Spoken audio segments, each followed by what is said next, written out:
Salut salut! Aujourd'hui on se retrouve pour une nouvelle vidéo et on va parler d'un sujet assez sérieux mine de rien. Donc comme vous avez pu le voir dans le titre, on va parler des manipulateurs pervers narcissiques.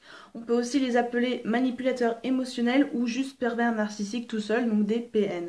Alors pourquoi j'ai voulu faire une vidéo à ce sujet? Et bien tout simplement parce que j'en ai été victime il y a très peu de temps et j'ai réussi à m'en défaire rapidement. Donc en fait c'était un peu mon devoir de vous mettre en garde, de vous donner des conseils, de savoir comment les repérer et vraiment presque de vous sauver de ce genre de personnes-là qui sont très néfastes pour vous. Alors du coup, je vais vous définir ce qu'est un manipulateur, sachant qu'il faut bien faire la différence entre un manipulateur standard et un pervers narcissique, qui a un niveau vraiment clinique, un niveau très élevé. Alors un manipulateur, c'est une personne qui va vous contrôler, vous utiliser pour tirer des avantages et des bénéfices personnels. Elle amène les autres à faire les choses à sa place ou à lui donner. En cas de refus, il peut y avoir une vengeance. Donc il faut faire la différence entre un manipulateur, parce que nous le sommes tous, nous avons tous au moins manipulé une fois dans notre vie, ne serait-ce que tout petit, ça nous est à tous arrivé. Et en fait, les PN ne sont que 3% de la population. Beaucoup s'en disent victimes, mais en fait, ils n'arrivent pas à faire la différence entre un manipulateur et un PN. C'est assez difficile, je le conçois, mais il n'y a pas tant que ça qui sont victimes de ce genre de personnes. Parce que ce genre de personnes, on n'en trouve pas beaucoup, mais alors, ils font de sacrés dégâts. Alors, vous allez me dire, mais comment on arrive à reconnaître quelle est la différence entre un manipulateur normal et un pervers narcissique, que je vais dire PN, hein, ça sera plus court. Alors en fait, le PN, lui, ce qu'il aime, il prend un plaisir à faire souffrir. Ça lui fait du bien de faire du mal à une personne. Et il aime bien jouer des rôles pour vraiment mener cette personne à faire tout ce qu'il veut lui-même. Donc c'est vraiment, c'est pour ça que je dis que c'est vraiment clinique, parce que c'est vraiment vouloir faire du mal à une personne comme ça pour son simple plaisir. Eh ben, c'est grave quoi, il y a un petit souci là-haut quoi. Alors, le PN a une façon de procéder comme un psychopathe. Alors là, il n'y a pas de différence vraiment. En fait, le PN, il va avoir un plan, une sorte de schéma dans sa tête pour isoler la personne, la faire culpabiliser. Tout ça, je vais vous l'expliquer après. Mais en fait, il va procéder de la même manière chez chacune de ses victimes, à quelque chose près, hein. Mais le résultat est final, c'est d'avoir cette personne pour lui tout seul et vraiment limite l'avoir comme esclave, vous voyez. Alors où est-ce qu'on peut rencontrer ce genre de personnes? Et bien le problème c'est qu'on peut en rencontrer dans tous les domaines, que ce soit au travail, dans votre couple, ça peut être votre conjoint, dans vos amitiés ou même dans la famille. Donc vraiment, pour le coup, on peut en rencontrer partout et c'est là où c'est très dangereux parce que à certains niveaux, ça devient difficile de s'en détacher. Par exemple, si c'est votre mari, que vous avez des enfants et que votre mari est un PN, et ben là, ça commence à devenir compliqué vis-à-vis des enfants. Enfin, il y a énormément de situations plus ou moins faciles pour s'en détacher. Alors maintenant, je vais vous donner le plan d'un pervers narcissique. Alors évidemment, ce n'est pas exactement toujours le même, ça varie selon les personnes, mais globalement, c'est toujours ça. Moi-même, j'en ai été victime, donc en fait, j'ai fait tout simplement la liste de la manière dont a procédé cette personne sur moi. Et je vais vous la dire, comme ça, peut-être que vous-même, vous en êtes victime et que vous vous en rendez pas compte. Et c'est vraiment le but de cette vidéo, c'est de vous dire, mais réveillez-vous, quoi. Vous êtes vraiment victime d'un pervers narcissique qui est en train de vous bousiller la vie, vraiment vous mettre plus bas que terre et vous utiliser à ses propres fins. Alors, la première chose que va faire un pervers narcissique, c'est vous appâter. Et ouais. En fait, cette personne, au début, on va lui donner le bon Dieu sans confession. Vous allez vous dire, mais cette personne, elle est magnifique, elle est gentille, c'est vraiment une très bonne personne. Vraiment, c'est un ange, quoi. La deuxième phase, c'est de vous récompenser lorsque vous faites un pas vers lui. En fait, si vous allez, par exemple, lui offrir un cadeau, le complimenter, et ben le PN, il va vous récompenser pour vous dire, bah tiens, ça c'est bien, continue comme ça, fais ce que je veux, et au fur et à mesure, en fait, il va vous mettre à ses ordres peu à peu par cette technique. Ensuite, ce que fait aussi le PN, parce que généralement, un pervers narcissique n'en est pas à sa première victime. Il en a fait déjà bien avant. Parfois, ces victimes-là veulent se venger d'eux, du pervers narcissique, ce qui est bien normal, et vous mettre en garde. Alors le pervers narcissique, il va trouver des petites astuces pour vous dire non mais cette personne-là, elle est très méchante, c'est lui le manipulateur, c'est elle qui a cherché à faire ça et tout. En fait, il va se poser en martyr vis-à-vis des anciennes victimes pour vous faire croire que c'est lui la victime, alors que c'est pas du tout le cas. Ça aussi c'est malin. Quatrièmement, il va se faire passer pour un ange auprès de vos proches. Alors ça, c'est un moyen de se mettre en sécurité dès le début. Parce que si vers la fin, vous commencez à vous rendre compte que cette personne vous manipule, vous allez en parler à vos amis, à vos proches, et ils vont vous dire non mais n'importe quoi, enfin je suis tout le temps avec cette personne, il est super gentil, il ne ferait pas de mal à un chat, enfin c'est vraiment une technique pour se mettre en sécurité dans son cercle et dans votre cercle. Cinquièmement, et ça c'est un des points les plus importants, c'est ce qu'utilisent les PN, ça c'est une valeur sûre, c'est une façon très efficace de vous tenir enchaîné, mais il n'y a pas que les pervers narcissiques qui utilisent cette technique, hein. Et ben c'est la culpabilisation, vous faire culpabiliser dès que vous ne faites pas quelque chose envers cette personne. Alors je m'explique, par exemple moi ce que j'ai vécu, c'est par exemple les fois où j'étais pas très bien, j'étais pas dans mon assiette, j'étais un peu triste, un peu déprimée. La personne, vous lui dites, la personne va dire non mais c'est moi qui suis triste, en ce moment je suis pas bien, j'ai vécu ça, c'est pire que toi, je suis pas très bien et tout. Et si vous ne vous occupez pas de cette personne, si vous ne la réconfortez pas, alors que c'est vous qui êtes mal, mais finalement elle n'est pas mal, elle fait juste exprès. Et ça c'est à chaque fois, c'est là où on se rend compte qu'il y a un petit souci. Et ben si vous vous occupez pas d'elle, elle va vous dire non mais t'es pas mon ami, t'es pas mon copain, non, enfin... Voilà, vous faire culpabiliser alors qu'au final, bah, c'était vous qui n'étiez pas bien. Et pas cette personne. Cette personne, elle a juste envie que vous vous occupez d'elle à votre place, que vous vous mettez en mal vous pour elle. Donc vous voyez, la culpabilisation, elle va être utilisée dans tous les domaines. Vous allez voir que les pervers narcissiques utilisent tout le temps la culpabilisation. Sixièmement, bah, une façon de vous isoler, c'est de monopoliser votre temps. Si vous ne vous occupez pas assez d'elle ou pas tout le temps, que ce soit, généralement c'est toute la journée. Si vous n'accordez pas toute votre journée à un pervers narcissique, il va vous faire culpabiliser en disant t'es pas mon ami, t'es pas mon copain, tu t'occupes pas assez de moi, tu t'intéresses pas à moi. Tout ça c'est des moyens pour vraiment vous isoler petit à petit. Septièmement, elle va vous faire des compliments, mais des compliments à double sens, histoire de bien vous enfoncer. Mais encore une fois, c'est une façon de dire non, je t'ai fait des compliments, c'est toi qui l'as mal compris. Ouais, non, mais il y a des compliments et des compliments. Ça peut être tant au niveau physique qu'au niveau des compétences. Donc que ce soit au travail ou que ce soit envers votre conjoint.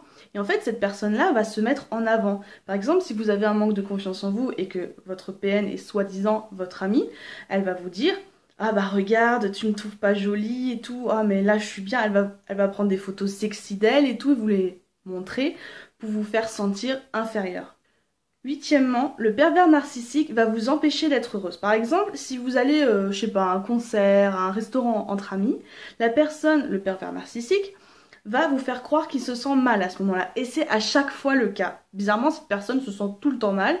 Et en fait, à chaque fois que vous allez passer un moment heureux, elle va vous faire culpabiliser si vous n'êtes pas occupé d'elle à la place d'être parti à un concert par exemple, et vous dire non mais tu t'es pas occupé de moi, t'es plus heureuse que moi, enfin c'est vraiment très insidieux. C'est là où c'est difficile de les reconnaître, c'est parce qu'en fait ils vont vraiment tout faire pour que vous soyez aussi malheureux qu'elle. Neuvièmement, comme je vous l'ai dit, et c'est un des points très importants des pervers narcissiques, c'est de vous isoler. Le pervers narcissique va vous isoler de toutes les manières. Comme je vous ai dit, si par exemple vous allez à un concert, elle va vous dire qu'elle va pas bien pour que vous n'allez pas à ce concert et que vous vous occupez d'elle. Va vous isoler de votre famille, va vous dire ah non mais moi j'avais prévu ça, pourquoi tu vas chez ta famille, j'avais déjà prévu ça mais je voulais t'en parler. À chaque fois, elle va tout faire pour vous éloigner de vos proches, de vos amis. Vraiment, de vous isoler pour que vous n'ayez que elle. Alors dixièmement, le pervers narcissique va vous espionner vous. Alors moi je sais en l'occurrence qu'on m'espionnait sur les réseaux sociaux, mais ça peut être par d'autres moyens. Par exemple en parlant avec votre famille de vous-même, savoir ce que vous dites sur cette personne à votre famille ou à vos amis. En fait elle va vraiment contrôler tous les aspects de votre vie, savoir tout ce que vous dites, à qui vous le dites, quand vous le dites, comment vous le dites, à propos de qui, vraiment tout savoir pour surveiller tout votre environnement, pour vraiment vous avoir en main, quoi. Et onzièmement, un des points que j'ai pu constater chez la personne qui m'a manipulée, c'est qu'elle va essayer de vous rabaisser plus bas que terre en vous faisant sentir nul auprès des autres. Elle va se dire, seule auprès des autres, elle va dire non mais j'ai pas d'amis, mon copain il est pas sympa et tout, alors que c'est pas du tout le cas. Vous vous occupez corps et âme de cette personne, mais cette personne va toujours minimiser toute l'attention que vous lui portez pour que vous lui en apportez toujours plus. Toujours plus. Du coup, maintenant, le problème, c'est qu'il va falloir s'en libérer. Alors là, c'est là où ça devient très compliqué. Le problème avec les pervers narcissiques, c'est que leurs victimes deviennent addictes. C'est comme une femme battue qui va devenir addicte de son mari alors que finalement il lui fait du mal. Et ben c'est exactement pareil pour un pervers narcissique. Le pervers narcissique vous fait du mal, mais vous, en tant que victime, vous n'arrivez pas à vous détacher d'elle. Parce que cette personne vous a isolé, parce que cette personne vous a rabaissé plus bas que terre, parce que, en fait, c'est comme si le pervers narcissique était pas un dieu pour vous, mais presque. Le souci, si vous voulez vous libérer, en fait, c'est que vous avez une dépendance affective envers cette personne, une dépendance financière aussi. Vous êtes isolé et du coup, vous n'avez que cette personne dans votre vie en fait. Et c'est là où ça devient très compliqué. Déjà, la première étape et la plus importante, je dirais, c'est de reconnaître que vous êtes avec un manipulateur pervers narcissique. Et ça, c'est pas toujours facile.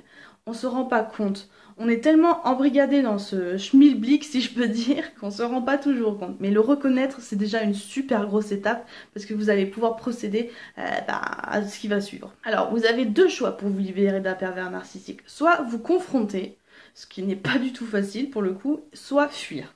Alors il y a du positif comme du négatif dans chacun des deux. Donc si vous voulez vous confronter, déjà il faut avoir une sacrée force, parce que vous allez devoir ne pas replonger, vous allez devoir tenir tout le long, parce que vous allez être en contact avec cette personne et vous risquez de vous laisser faire, de nouveau vous dire ah bah non, c'est moi qui suis en tort. Enfin, c'est vraiment très compliqué de se confronter avec un pervers narcissique, mais parfois vous n'avez pas le choix. En fait, vous allez devoir vous imposer petit à petit. Vous n'allez pas devoir dire violemment « Non mais c'était qu'un manipulateur et tout ça » parce qu'il va y avoir un risque de vengeance extrêmement important. Cette personne va vraiment vous faire encore plus de mal si vous y allez franco. Donc il va vraiment falloir y aller petit à petit. Vous allez devoir en fait reprendre votre place tout doucement dans votre lien avec cette personne. Et alors, dans le cas où vous avez choisi la fuite, ce qui a été mon cas à moi personnellement, parce que je ne me vois pas me confronter avec mes ennemis, pas du tout, et le plus important, je dirais, c'est qu'au moment de fuir, il va falloir que vous vous reforgez tout de suite. Il va falloir que vous vous remettez en marche, que vous rehaussez votre confiance en vous. Parce que si vous vous laissez comme ça, si vous fuyez alors que vous êtes en état de faiblesse, vous allez peut-être retomber dans les bras d'un autre pervers narcissique. Donc du coup, ça peut être très dangereux. Donc il faut vraiment se reforger tout de suite. Ce qui est emmerdant, c'est le cas de le dire, c'est que à votre fuite, le pervers narcissique va tout faire pour que vous reveniez vers lui. Alors ça peut être des trucs tout bêtes, ça peut être des rumeurs, des mensonges, puisqu'il est en contact avec vos proches, avec vos amis, il va essayer de faire tourner des choses pour que finalement vous reveniez vers cette personne. C'est là où vous risquez en fait de perdre des plumes. Vous risquez de perdre des personnes qui vont vraiment se laisser avoir par les jolies paroles du pervers narcissique, et vous allez peut-être perdre des amis ou perdre de la famille, dans ce sens que, en fait, eux, ils vont défendre le pervers narcissique parce qu'il est doué pour manipuler, il est doué pour jouer un rôle, donc automatiquement, vous allez peut-être y laisser des plumes, comme je dis. Ce que je conseille vraiment le plus possible lorsque vous voulez fuir, c'est de bloquer cette personne, que ce soit sur les réseaux sociaux, que ce soit sur votre téléphone, vraiment ne plus du tout avoir de contact avec cette personne dans la mesure du possible. C'est dans le cas de la fuite, parce que parfois c'est pas possible de fuir. Si par exemple c'est votre patron, ça va être compliqué. Donc c'est dans le cas où c'est quelqu'un par exemple de votre famille, vous partez dans une autre région, si c'est votre conjoint, que vous n'avez pas d'enfant et tout, et que c'est assez facile, enfuyez-vous et vraiment protégez-vous. Donc voilà, j'espère que la vidéo vous aura plu. Je m'excuse de la longueur peut-être de cette vidéo, je sais pas combien de temps elle va faire, mais il était vraiment très important que je vous parle de tous ces aspects-là. C'était vraiment les aspects les plus importants, je pourrais encore en parler pendant des heures, mais c'était super important que je vous mette en garde contre ces personnes-là. Moi-même j'en ai été victime d'une qui a fait de sacrés dégâts dans ma vie. Et pour le coup, c'était mon devoir en fait de vous protéger et de vous aider au mieux. Après, je n'ai pas de solution miracle. Si vous avez la moindre question à ce sujet, n'hésitez pas à me laisser des commentaires, à me demander sur Instagram. Je suis très souvent sur Instagram d'ailleurs, n'hésitez pas à me suivre. Même sur Snapchat, j'y suis moins souvent, mais je réponds toujours à vos questions. Surtout à ce sujet-là, c'est vraiment très important et j'ai vraiment envie de vous aider pour le coup. À part ça, si la vidéo vous a plu, si vous aimez ce genre de vidéo, n'hésitez pas à aimer la vidéo. Moi, ça me permet en fait de savoir ce qui vous plaît et si je peux continuer dans ce sens-là. Et puis, si ma chaîne vous plaît, n'hésitez pas à vous abonner, hein, bah, ça me fera toujours plaisir. D'ailleurs, le petit rond va apparaître là. Et sur ce, je vais pas vous embêter plus. Je vous fais de très gros bisous. Je pense fort à vous. Prenez, s'il vous plaît, soin de vous. Et bah, je vous laisse et je vous retrouve bientôt. Salut, salut!